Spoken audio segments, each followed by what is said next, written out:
E aí, galera, hoje dá uma continuidade, né, que eu nunca vim aqui e tudo mais, falar sobre o capítulo que fala sobre a morte de Jesus, né, do historiador David Flusser, historiador da Universidade Hebraica de Jerusalém. O cara era bom demais. Bora ver aqui. Eu sei que eu dei uma sumida aqui e tal, mas é por conta de que eu faço muitas coisas, então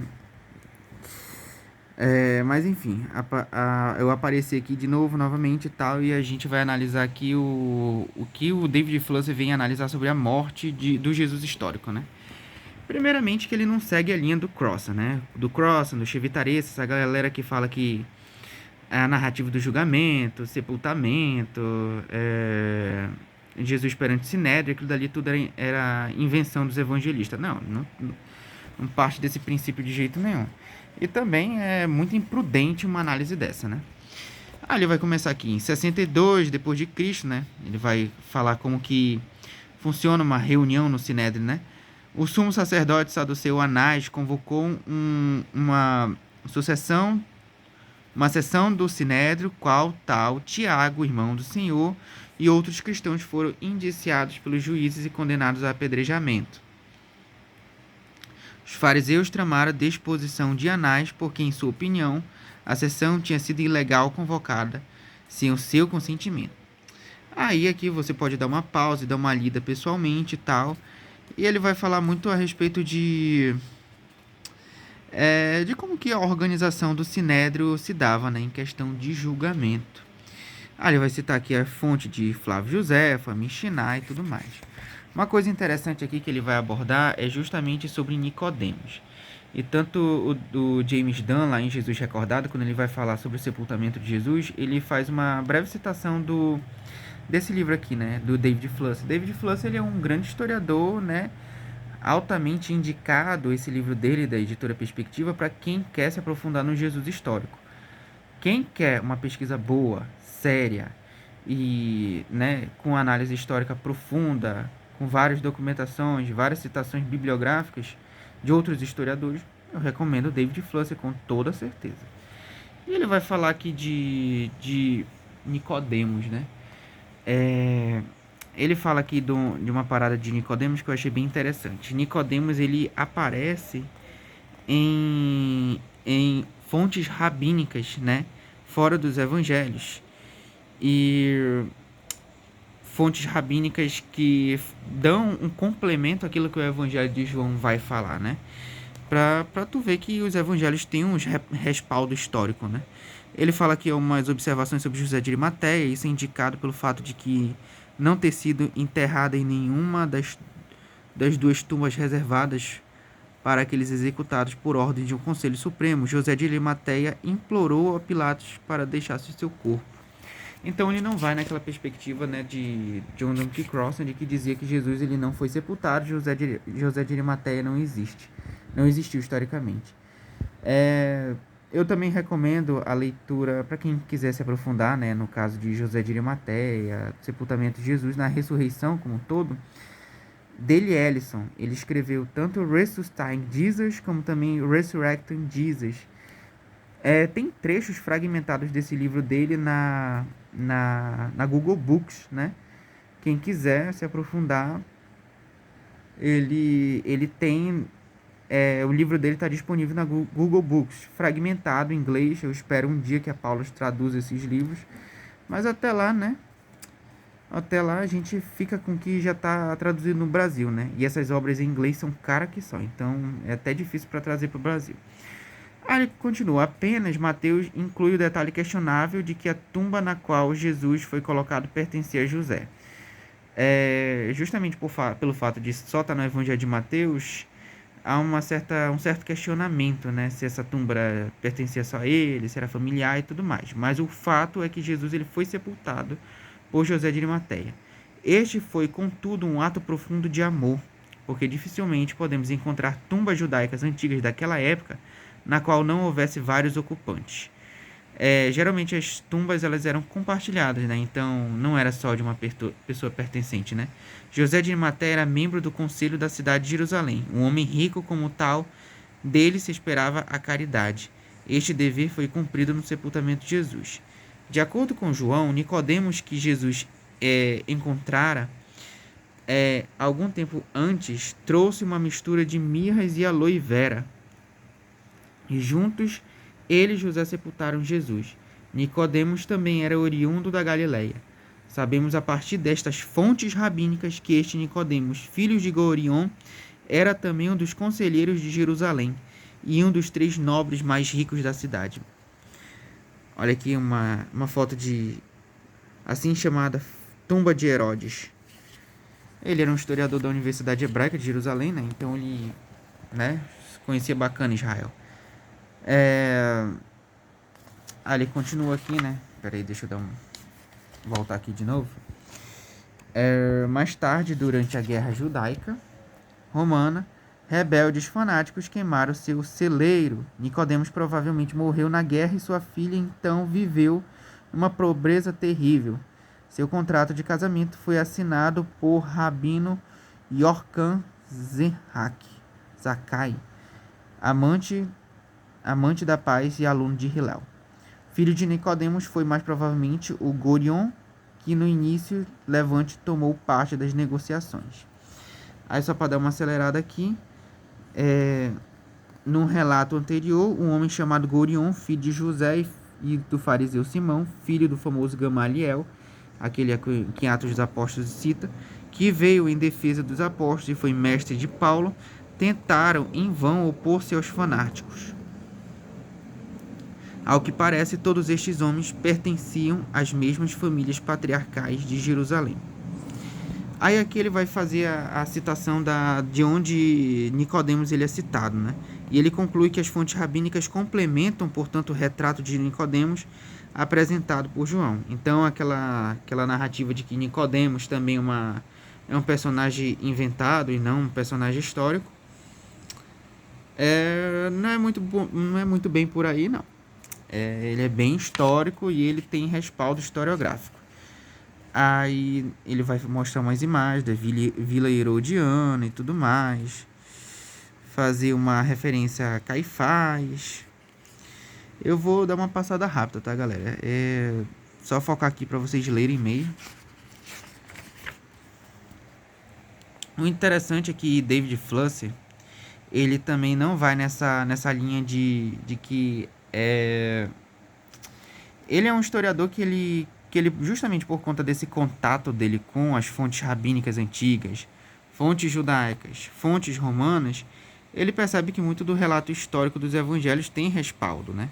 Tem respaldo historiográfico, então não são invenções. São bem documentados e tudo mais. Até mesmo a participação de Herodes na morte de Jesus, ele vai dizer que aquilo dali tem um pano de fundo histórico, que não foi inventado. E apesar de ter sido narrado por Lucas, quem quiser saber mais de Lucas e também de Atos dos Apóstolos, eu já recomendei aqui o Começando em Jerusalém, do historiador James Dunn. James Dunn, ele tem uma narrativa muito interessante a respeito dos Atos dos Apóstolos, e ele mostra com muita clareza que aquilo que está descrito em Atos dos Apóstolos é histórico, né? Então, ele até chega a dizer que nenhum historiador duvida da autenticidade das narrativas de Atos dos Apóstolos. Aí aquele também, mesmo, olha que uma coisa surpreendente, né? Mesmo David Flusser sendo historiador judeu, que não acredita em Jesus como Messias, ele vai dizer: estou convicto de que há relatos fidedignos de que o crucificado apareceu a Pedro, depois aos 12, e em seguida apareceu a mais de 500 irmãos. E posteriormente apareceu a Tiago, depois a todos os apóstolos, finalmente apareceu a Paulo na estrada de Damasco. Dale Ellison Jr., né, ele vai falar bastante coisas parecidas, né? Ele considera, né, em Ressuscitando Jesus, de 2005, e Ressurreição de Jesus, de 2021, ele vai considerar vai considerar os fatos históricos básicos, né? Os historiadores consideram tudo isso como fatos históricos e não invenções. O fato de Jesus ter sido sepultado por José de Arimateia, a tumba vazia descoberta por Maria Madalena e as mulheres, as primeiras aparições de Jesus às mulheres, e também a Pedro, aos 12, a Tiago, a mais de 500 irmãos, e por último a Paulo também. Tudo isso vai ser considerado como fatos históricos. né? O que os historiadores vão interpretar daí já é outra questão. É dele, Ellison mesmo, eu queria muito que esse livro fosse traduzido, porque ele é bem abrangente, né? Ele explora, ele faz uma análise de, como um historiador crítico mesmo, né? E ele fala que é tanto historicamente plausível a pessoa crer ou não crer na ressurreição de Jesus, mas que há fatos históricos em torno da ressurreição, isso existe, e de que tiveram fatos históricos logo após a morte de Jesus que levaram os discípulos a crer que Jesus ele realmente teria ressuscitado dentre os mortos. Isso daí tudo é bem atestado, né? Não traz dúvidas para os historiadores, né? Esses fatos históricos básicos. Aí ele vai fazer uma análise aqui de Filo de Alexandria e de Flávio Josefo da narrativa da narrativa que Pôncio Pilatos traz dele e tudo mais. Que só para vocês terem uma visualização bacana. Ele é bem bacana também em questão de ilustração. Ele vai falar como que os julgamentos romanos funcionavam e tudo mais. Vai fazer citações de historiadores e tudo mais. Aí ele vai fazer essa citação aqui. No século X, o autor cristão Agápio escreveu uma história do mundo árabe, no qual reproduziu a declaração de José sobre Jesus, né? É justamente aquela citação, né, de antiguidades judaicas, né, de Flávio Josefo, que provavelmente teve uma certa interpolação cristã, mas que Flávio Josefo realmente falou com mais detalhes sobre Jesus. Mas pelo menos aqui nenhum historiador duvida que Flávio Josefo realmente citou sobre Jesus, foi aquela de Tiago, né? Tiago, irmão de Jesus, o chamado Messias. Aí aqui essa placa que foi encontrada na Cesareia Marítima, né? Na Cesareia Marítima de Pilatos para Tibério, né? E que prova, por A mais B, né? Uma prova arqueológica da existência histórica de Pôncio Pilatos, né? Durante o reinado e ocupação romana na região da Judéia durante o governo de Tibério.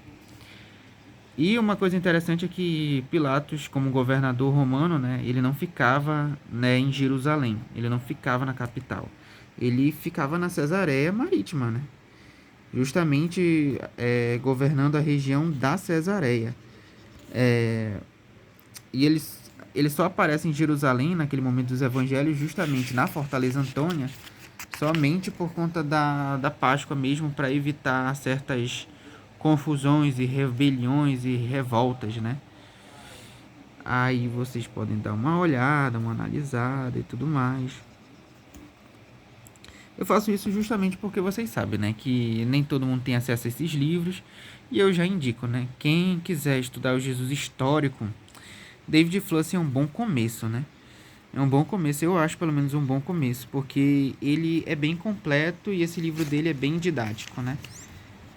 E ele tá longe daquilo que vai tipo a ala cética, quer dizer, a ala extremamente cética vai tratar, né?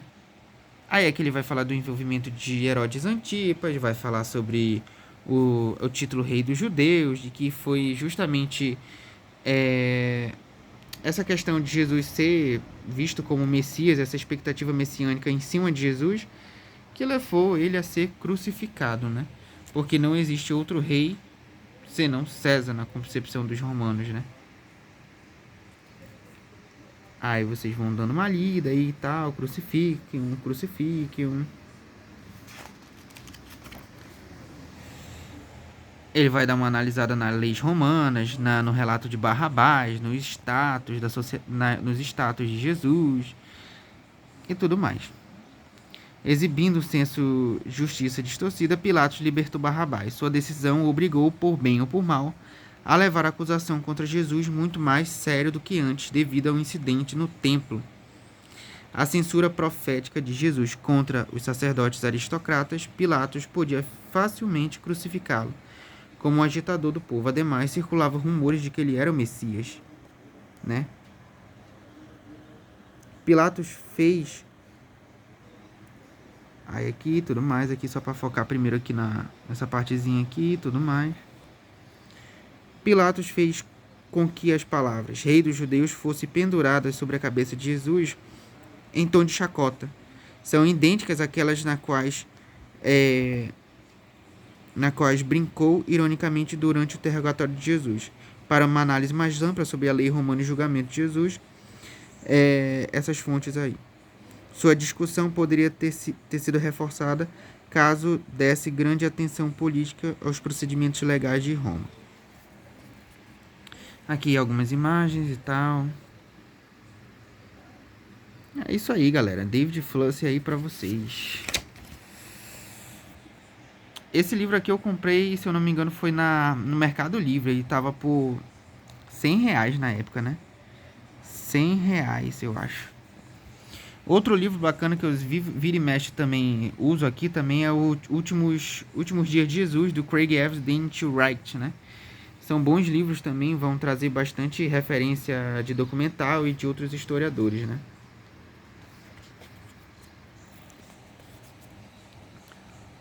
Aqui, tudo mais e tal, ele vai fazer uma análise do grito de Jesus, um monte de referência que vira e mexe ele cita, os rolos do texto de ação de graça dos manuscritos do Mar Morto. E é isso, galera. É isso aí, ficamos com este vídeo, né? Eu já estava devendo aqui falar sobre a morte de Jesus na perspectiva de David Flusser. E é isso aí, valeu, falou. Aí ele vai fazer também um certo epílogo também, né? Ele vai falar sobre o querigma da igreja e tudo mais. Uma coisa que ele fala sobre o próprio Lucas, né? Que Lucas, próprio James Dunn também vai nessa linha. Não há motivos de duvidar de que Lucas ele recebeu as suas tradições de testemunhas oculares do relato, né? E ele mesmo fala que o próprio Lucas encontrou algumas das personagens dramáticas da crise descrevendo suas experiências dramáticas, especialmente na história de Emaús e no diálogo entre Jesus ressurreto e seus apóstolos. Ou seja, aquelas tradições que a gente vê em Atos e também em Lucas são diretamente de testemunhos oculares, né?